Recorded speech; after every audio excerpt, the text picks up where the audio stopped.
Physics 10th class का पहला chapter है प्रकाश का परावर्तन, अपवर्तन और प्रकाश किसे कहते हैं। इससे पहले हम लोग बायोलॉजी लेकर चल गए थे, ठीक है।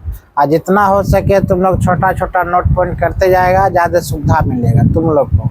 मेरा क्या है, हम पढ़ा कर निकल जाएंगे, तुमको पता चलेगा। अगर क्वेश्चन बैंक का तुम लोग होमवर्क नहीं पूरा करके आते होगे तो तुम जैसे बुर्बक इंसान धरती पर कोई नहीं होगा। कुछ पूरा करो कि ना करो, क्वेश्चन बैंक का क्या पूरा करो, कम से कम होमवर्क पूरा करो। आज पूरा क्वेश्चन बैंक चेक करेंगे, उसके बाद मैथ पढ़ाएंगे।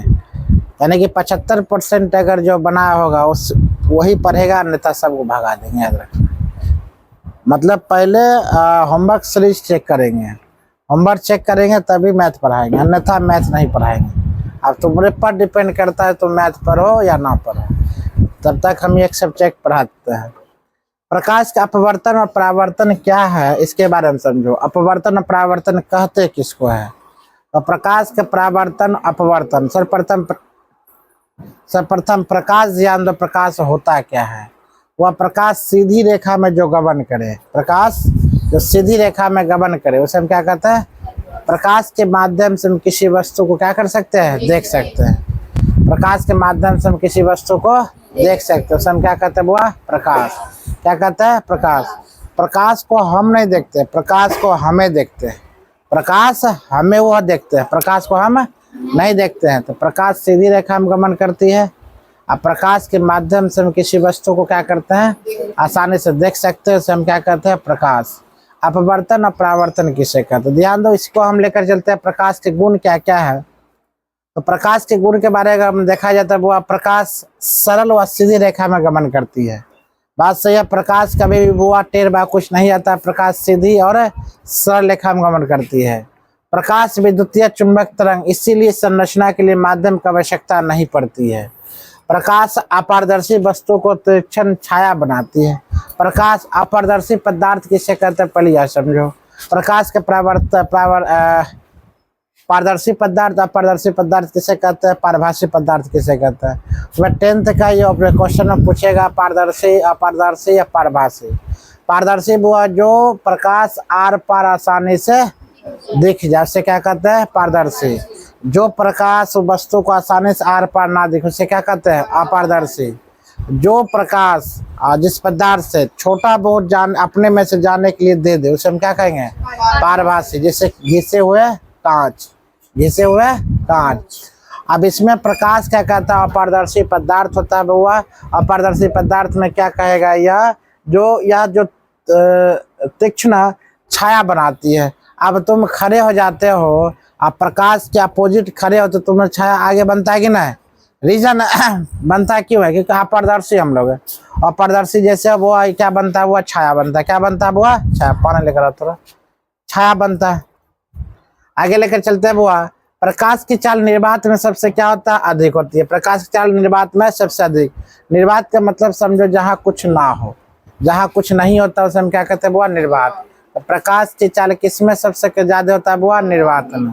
तो क्वेश्चन याद करते चलना, तुमको ऑब्जेक्टिव यही से स्टार्ट हो रहा है। ऑब्जेक्टिव में से तुमसे क्वेश्चन पूछेगा, प्रकाश की चाल निर्वात में क्या होता है? वो सबसे ज्यादा होता है। कितना हुआ? 3 × 10⁻8 मीटर प्रति सेकेंड। कहने का तात्पर्य यह होता है लमसम 3 लाख किलोमीटर। कितना बोलेगा बुआ? 3 लाख किलोमीटर प्रति सेकेंड की रफ्तार से प्रकाश की चाल है। मतलब एक सेकेंड में कितना जाएगा बुआ? 3 लाख मीटर जाएगा। एक सेकेंड में कितना जाएगा? 3 लाख मीटर। वह प्रकाश की चाल होता है। आप समझ सकते हो प्रकाश की चाल कितना है।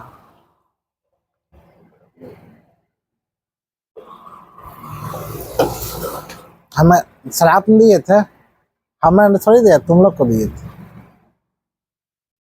कल मुँह घाव हो जाएगा तब हमको। हाँ, बोतल लागना था, गिलास था, बहुत बढ़िया।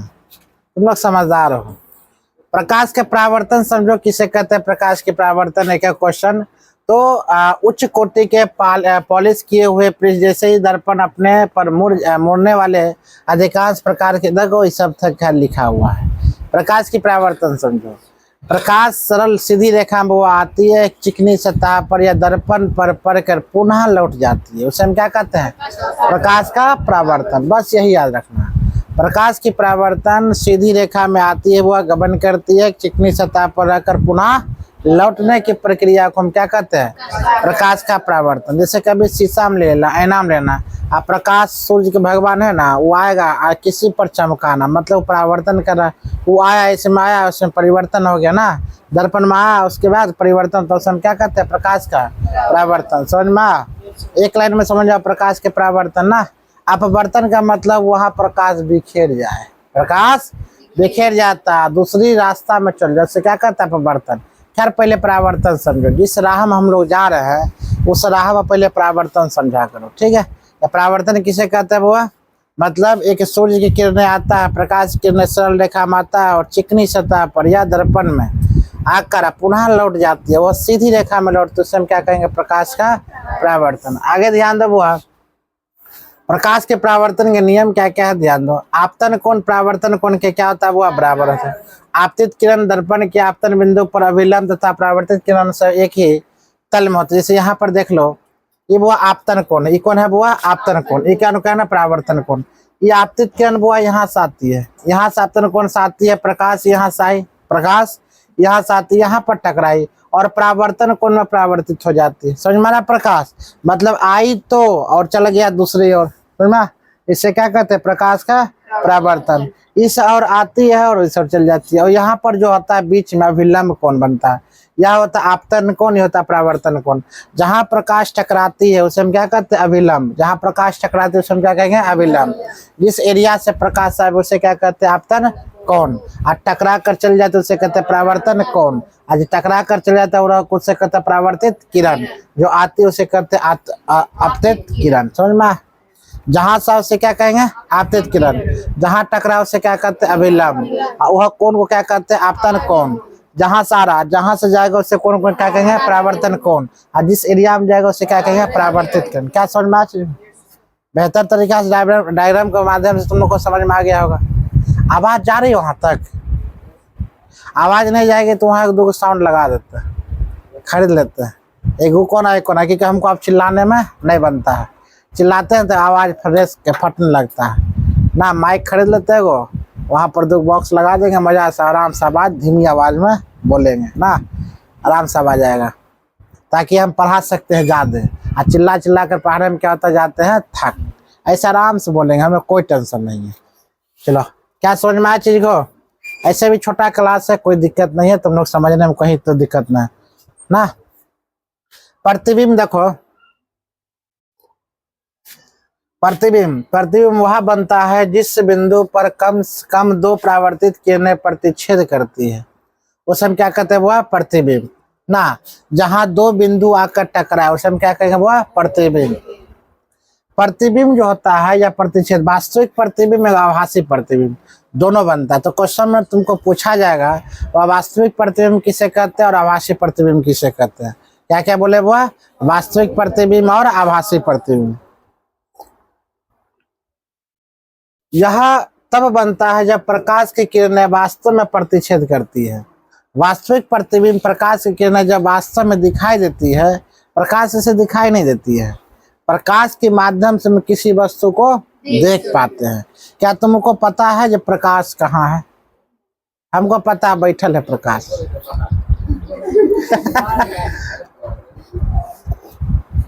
बुआ क्लास को है मजाके रहने देना, जो कमेंट बाजी होता है मजाक तक सीमित रखना। अपने दिल पर डिप्रेशन में माथा में रखने की कोई जरूरत नहीं है। क्या समझ में आ रहा है?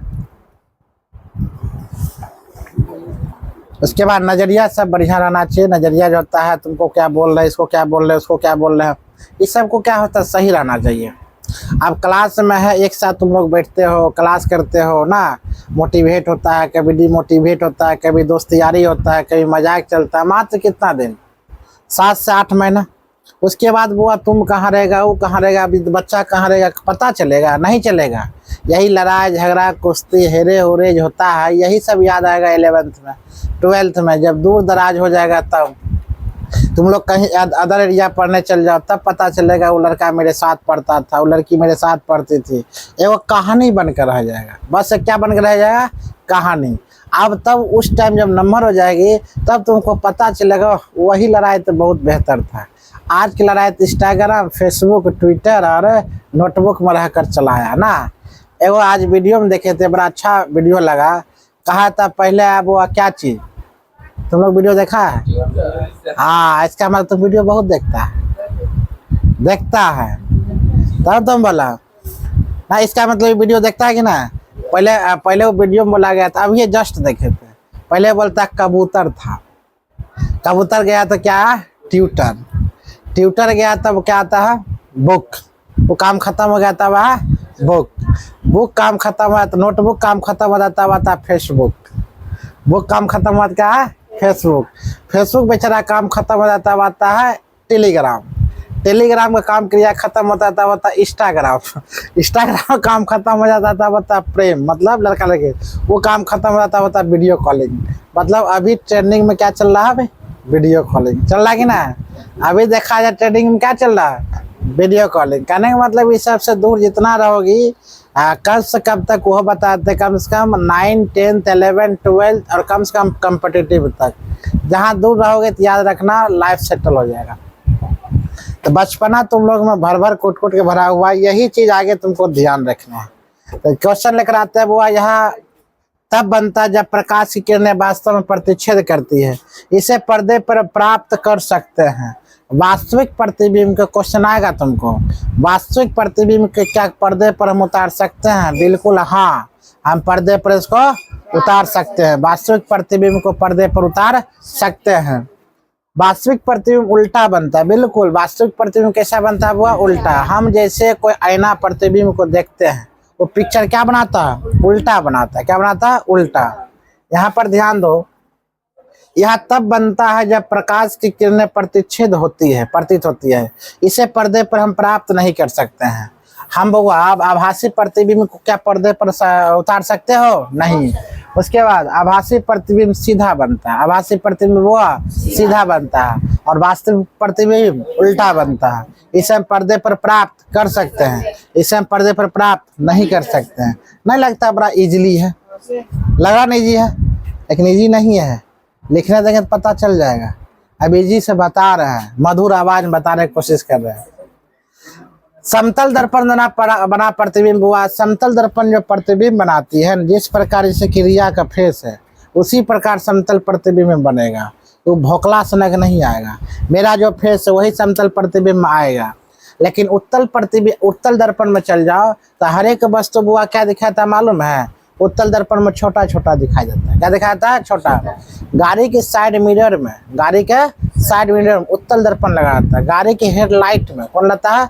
अवतल दर्पण। गाड़ी के आगे जो प्रतिबिंब बनता है, दर्पण जो रहता है, वो क्या रहता है? वो अवतल दर्पण, ताकि वह नजदीक दिखाई दे। जितना वो नजदीक, जितना बड़ा दिखाई देगा, लगेगा वो ठोका ना जाए ना। इसीलिए जो शीशा रहता है ना, देखा ड्राइवर जो शीशा आगे लगाता है, वो मतलब अवतल दर्पण लगा रहता है, ताकि लगेगा बहुत नजदीक है, ताकि ब्रेक तुरंत मारता है। वो सच में नहीं करता। अगर दूर देखेगा, वास्तविक अगर दिखाई देगा तो मारते मारते वो ठोक देगा ना। आगे लेकर चलते हैं। समतल दर्पण द्वारा प्राप्त प्रतिबिंब। समतल दर्पण देखो, इस प्रकार का समतल दर्पण, इसमें बोलेगी जब आभासी एवं सीधा होता है। हम लोग जो रियलिटी देखते हैं ना, वही अवतल दर्पण, समतल दर्पण। अवतल दर्पण तो बड़ा बड़ा दिखाई देता है। हम दाढ़ी जो बनाते हैं या कान में जो घाव हो जाता है, कान में जो दर्पण लगाते हैं, कौन? अवतल दर्पण। दाढ़ी बनाने में अवतल दर्पण, गाड़ी के साइड मीटर में उत्तल दर्पण नहीं, उत्तल दर्पण। गाड़ी की हेडलाइट में अवतल दर्पण, टॉर्च में अवतल दर्पण ना। ये सब दर्पण तुमको याद करना जरूरी है। अब माइंड में घुसा लेना। पता हमको कितना याद हो गया? इतना सारा क्वेश्चन याद होने की वजह से अभी भगवान की दुआ से जो एग्जाम वो बैठते हैं ना, वो एग्जाम निकल जाता है। कितना बड़ा एग्जाम क्यों ना हो, यही सब के माध्यम से कि कॉन्सेप्ट मेरा क्या हो जाएगा? क्लियर हो गया। अब हम 4 ऑप्शन हमको देते हैं तो हम छांटिए लेते। तुम्हें नहीं भरोसा, अगर कोई क्वेश्चन हमसे पूछना और 4 ऑप्शन देना, हम देखो छांट लेंगे, एग्जैक्टली हम आंसर ही बताते हैं। रीजन है, एक्सपीरियंस हो गया। तो आज है, कल नहीं है, हो सकता कोनो लग जाए। देखो ऊपर लग दुआ लग जाए तो गुड, नहीं लगे तो क्यों वेरी गुड। चलो ध्यान दो, कभी कभी वेरी गुड नहीं होता है, कभी कभी बैड गुड होता है। प्रतिबिंब का आकार वस्तु का आकार के बुआ क्या होता है? बराबर। अभी जस्ट बताए थे। अरे सिंपल सा बात है, आभासी प्रतिबिंब और वास्तविक प्रतिबिंब। वास्तविक प्रतिबिंब को पर्दे पर उतार सकते हैं, आभासी प्रतिबिंब को पर्दे पर नहीं उतार सकते। वास्तविक प्रतिबिंब को उल्टा दिखाया जाता है, आभासी प्रतिबिंब सीधा दिखाया जाता है, यह नहीं बोलेंगे। और आभासी हम सीधा, अगर मान लो कौन प्रतिबिंब पर आ रहे थे वो समतल। समतल दर्पण में आभासी और सीधा दिखाया जाता है। समतल दर्पण में क्या, ठीक से बुआ, समतल दर्पण आभासी और क्या दिखाया जाता है, सीधा। प्रतिबिंब का आकार, वस्तु का आकार क्या होता है, वो बराबर दिखाता है। मतलब जो हमें नाक है वही नाक दिखाएगा, किसमें, समतल दर्पण में ना। अभी तुमको दे दिया इतना बढ़िया कैमरा दे दिया, हम है कहना, लेकिन उसमें तन ब्यूटी कर दिया, तन अच्छा आता हमें, सिंपल सा बात है। मतलब वीडियो में तन बढ़िया चेहरा खिलता होगा, मोबाइल तो वही एक काल्पनिक है, कार्य को उज्जर करता, उज्जर को कार्य करता, कुछ कर देगा। तो मोबाइल के फोटो पर कभी नहीं जाना चाहिए।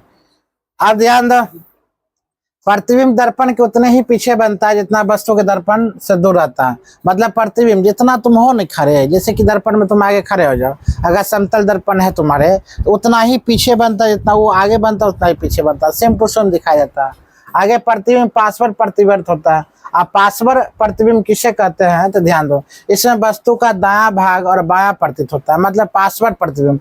इसमें वस्तु का दायां भाग जो होता है, वस्तु को तुम दायां भाग देखेगा, तुमको दिखाई देगा बायां भाग ना। पार्श्व प्रतिबिंब मतलब क्या, तुम देखेगा दायां भाग और दिखाया जाएगा बायां भाग। पार्श्व प्रतिबिंब होता है, इसमें बायां भाग दायां हो जाता है, दायां भाग बामा हो जाता है। गोलीय दर्पण ध्यान दो, बड़ा खतरनाक है गोलीय दर्पण। कभी कभी गोल आकार का कोई दर्पण होगा, अपना मुंह देखना, बड़ा टेढ़ टाढ़ लखा देगा, साफे टेढ़ा लखा देता है ना, नाक काटते इतना टेढ़ा हो जाएगा, नाम नहीं लो। तो गोलीय दर्पण में, गोलीय दर्पण का परावर्तक तल अंदर की ओर और बाहर की ओर विकृता करता है। गोलीय दर्पण जिसका परावर्तक पृष्ठ अंदर और अर्थात गोल के केंद्र की ओर वक्रता अवतल दर्पण कहलाता है। देखो यह है गोलीय दर्पण। गोलीय दर्पण परावर्तक पृष्ठ क्या होता है, वो वक्रता को क्या बाहर की ओर दिख रहा है कि धसा होता है। गोलीय दर्पण में सामान्यतः प्रयुक्त होने वाले कुछ शब्द क्या है, तो वो इस प्रकार से गोलीय दर्पण तुमको बनाना पड़ेगा। अगर गोलीय दर्पण की भाग देख रही हो, गोलीय दर्पण की डायग्राम तुमको बोलेगा बनाने के लिए, इस प्रकार गोलीय दर्पण के डायग्राम आराम से बना सकते हैं, ठीक है।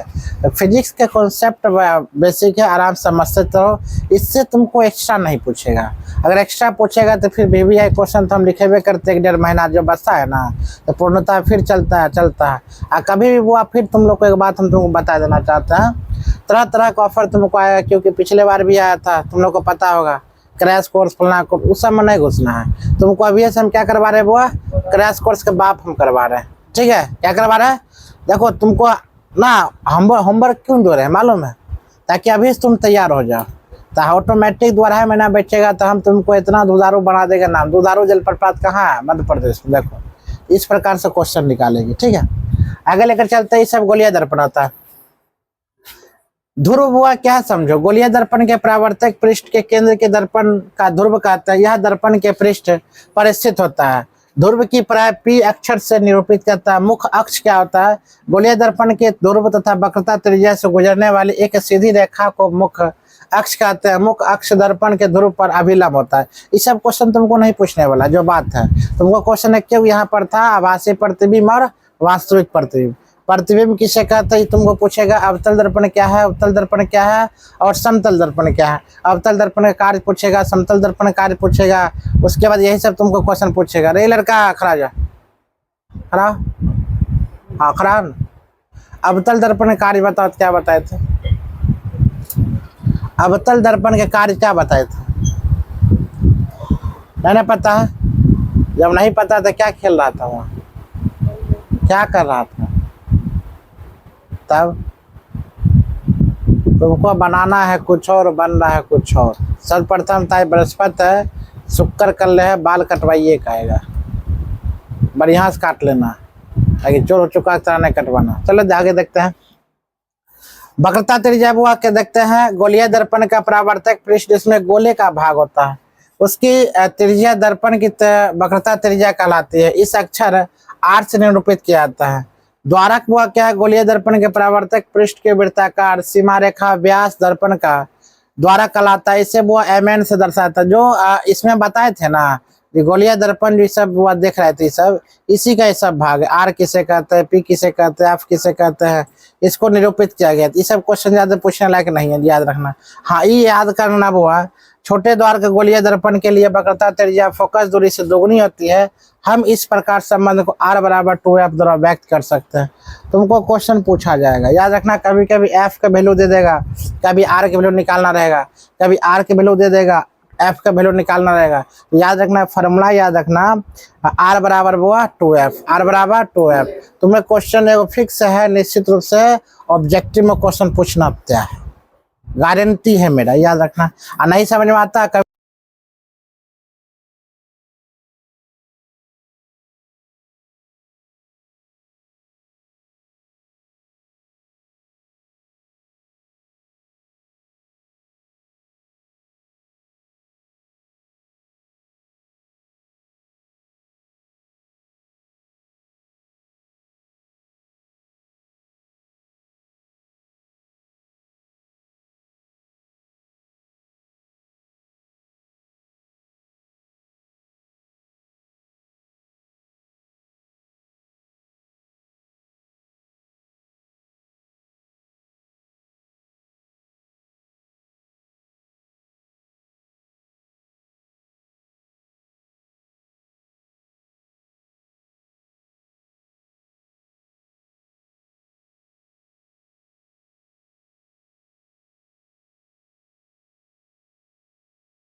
कखन से बनता है।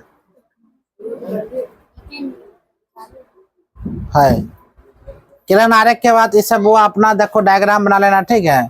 उत्तल दर्पण का उपयोग हम लोग अवतल दर्पण का उपयोग पढ़ा चुके थे। अब उत्तल दर्पण के उपयोग एक लाइन बढ़िया से बढ़िया सोचो और समझो। तो उत्तल दर्पण के उपयोग के बारे में अगर वो बताते थे, कहा था उत्तल दर्पण का उपयोग सामान्यतः वाहनों में किया जाता है।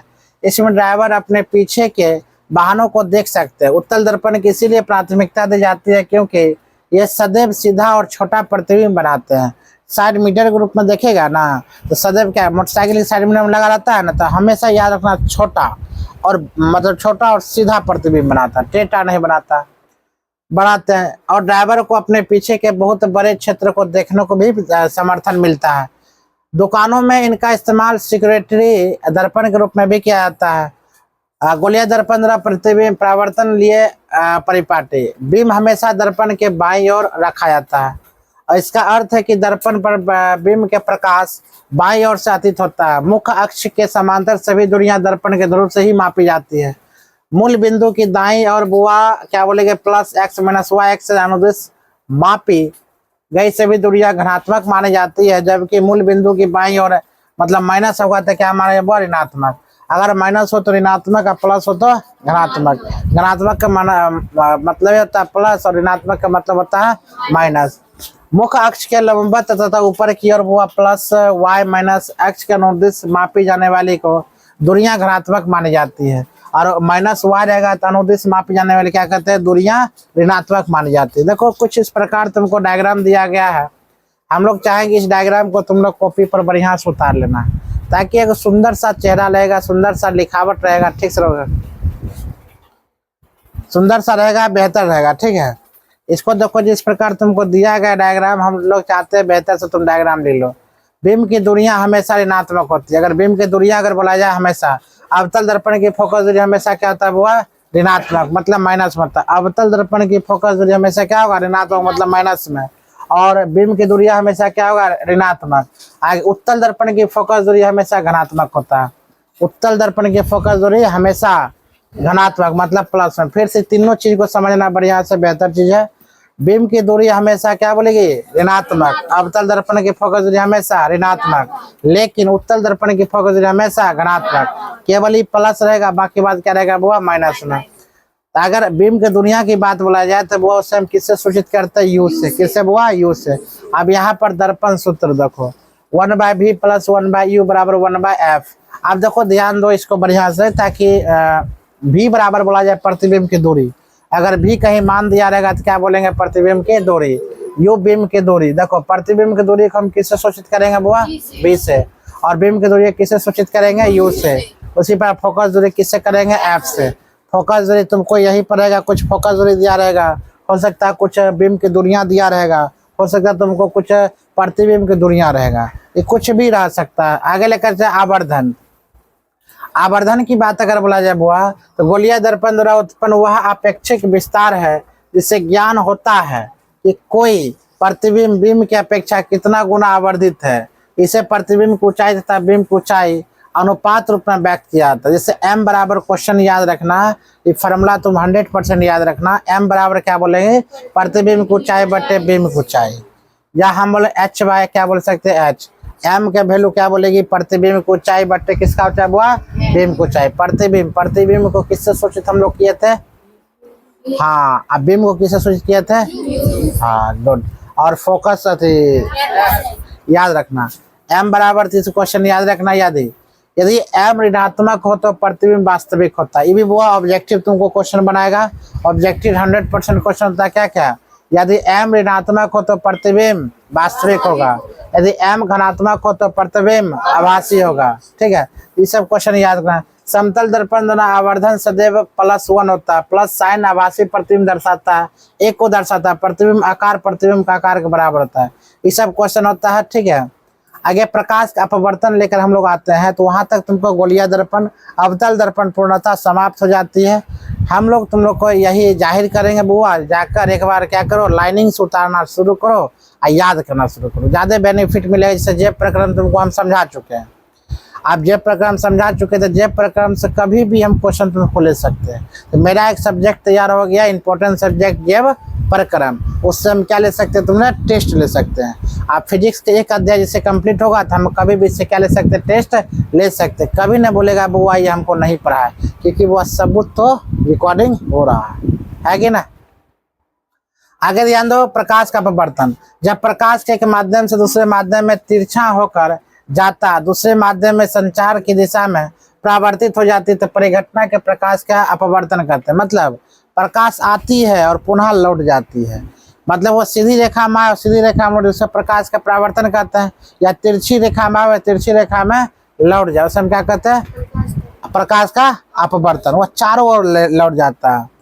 यहाँ पर देखो प्रकाश का अपवर्तन, कुछ उदाहरण। प्रकाश का अपवर्तन के कारण स्विमिंग पूल का तल वास्तविक स्थिति में विस्थापित हो जाता है, उसे प्रतीत होता है। जैसे कि मान लिया जाए स्विमिंग पूल की बात अगर बोला जाए तो प्रकाश के अपवर्तन में ध्यान दो क्या करना है।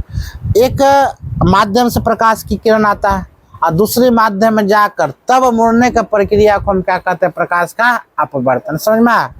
एक माध्यम से आया और दूसरा माध्यम कौन है, पानी। दूसरा माध्यम कौन है, पानी।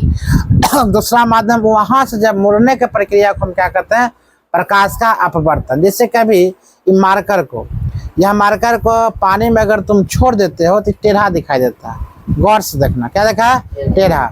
तुम पानी के बोतल में पानी लेना और सिक्का उसमें डाल देना, क्या दिखाता है, वो उभरा हुआ लगता है कि ऊपर में सिक्का है।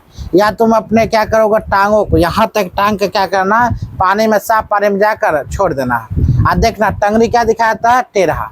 ये प्रकाश का अपवर्तन के कारण। किसके कारण, प्रकाश का अपवर्तन। रीजन क्या है, रीजन वो यह है, प्रकाश एक माध्यम से आया और दूसरी माध्यम कौन था, हुआ जल, पानी। वहां से मुड़ गया प्रकाश, वहां से क्या हुआ, मुड़ गया। वही मुड़ने की प्रक्रिया को क्या कहते हैं, प्रकाश का अपवर्तन। समझ में?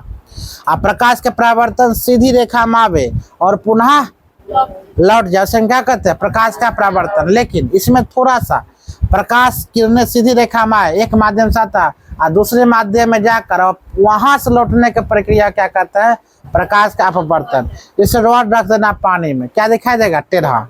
प्रकाश के अपवर्तन कारण प्रकाश का, बालू चमकता है, देखा है ना कभी पानी में।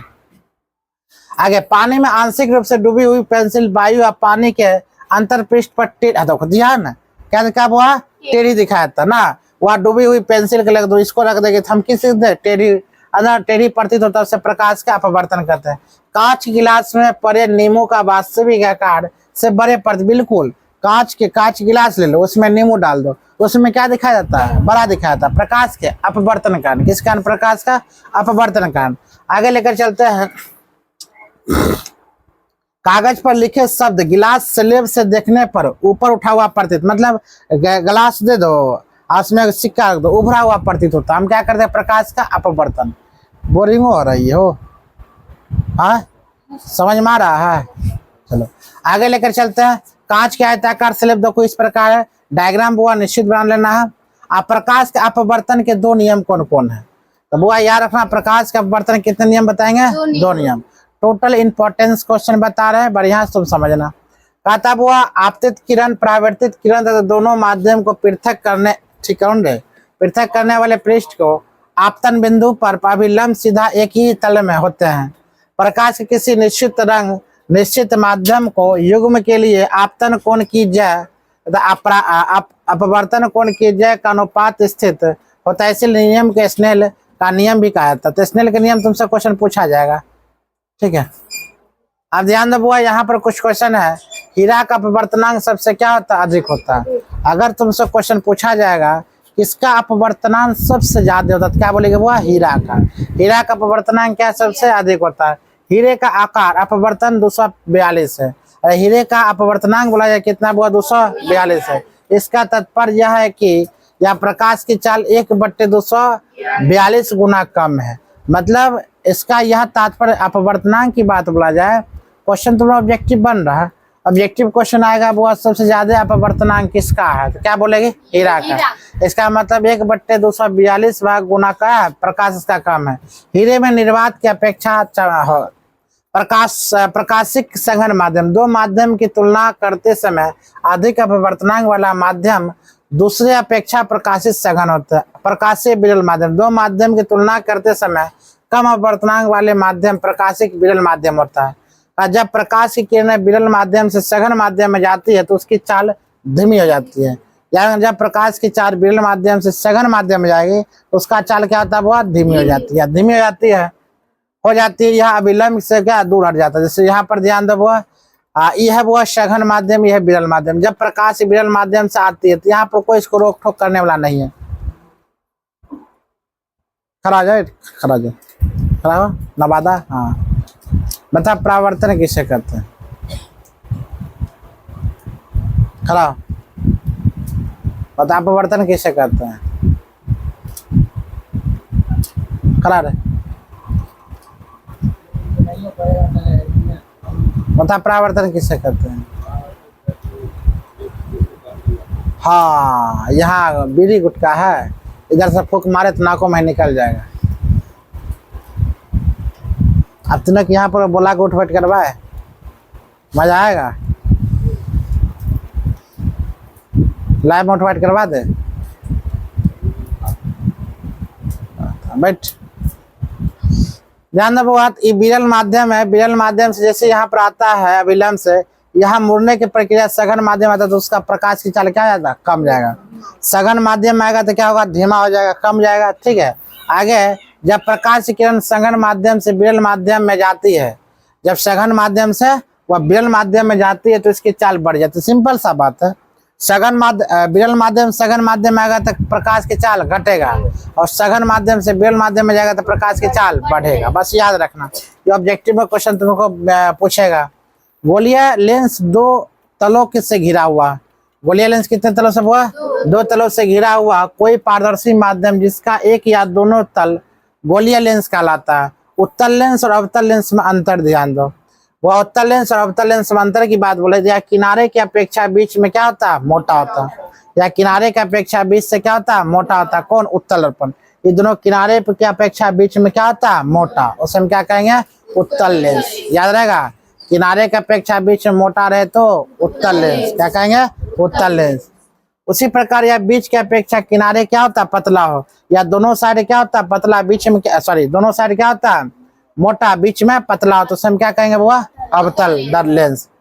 यहाँ पर फिर देखो, इसके अभिसारी लेंस, इसको क्या कहते हैं, वो उत्तल लेंस। उत्तल लेंस को अभिसारी लेंस भी कहा जाता है। इसको बोले तो इसका अपसारी लेंस, इसको अपसारी लेंस भी कहते हैं। उत्तल लेंस किनारे की आरेख बनने के नियम ध्यान रखो।